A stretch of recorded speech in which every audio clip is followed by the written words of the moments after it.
The European Union has criticized Sierra Leone for failing to outlaw female genital mutilation in its newly enacted Child Rights Act of 2025, describing the omission as a major setback in the country's effort to protect women and girls. Speaking at the launch of the 16 Days of Activism against gender-based violence in Freetown, European Union Ambassador to Sierra Leone Jacek Jankowski commended the government for recent reforms but said the act missed a critical opportunity to criminalize FGM.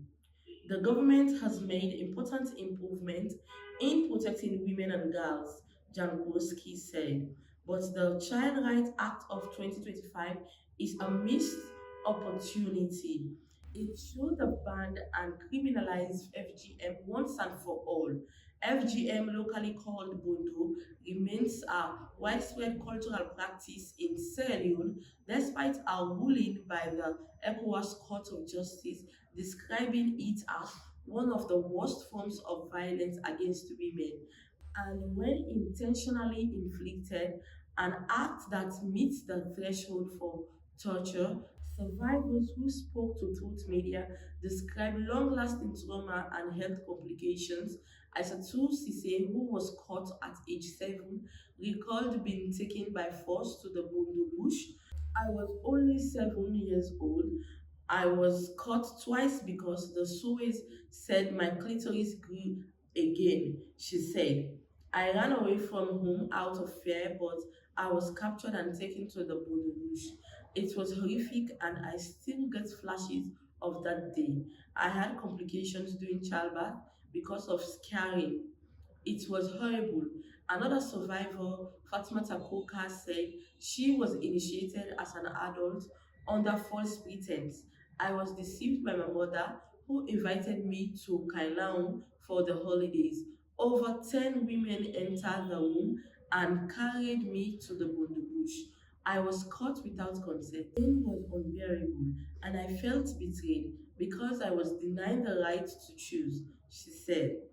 At the Young Women Conference and Festival 2025, themed Voices of Rebirth, young women rising beyond the court, survivors said tradition had been used to harm rather than protect them. Jalahan Jekema, caught at age 12, said she was targeted because of family disputes.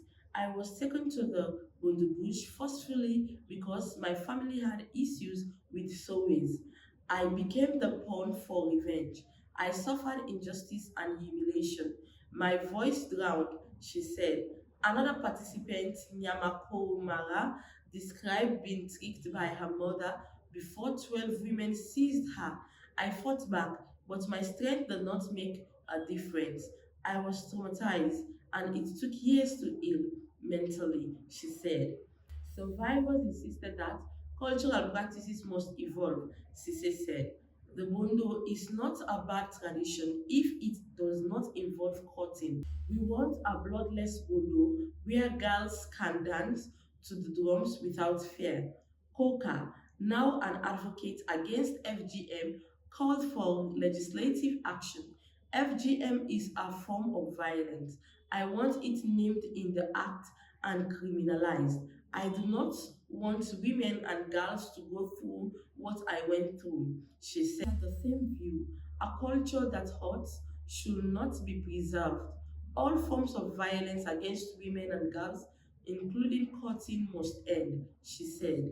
Ambassador Jaworski urged the government to revisit the Child Rights Act and address what he called a significant gap in child protection, reinforcing the European Union's position that FGM must be legally prohibited to safeguard girls across the country. For Sierra Leone TV, I am Aminata Kuruma reporting.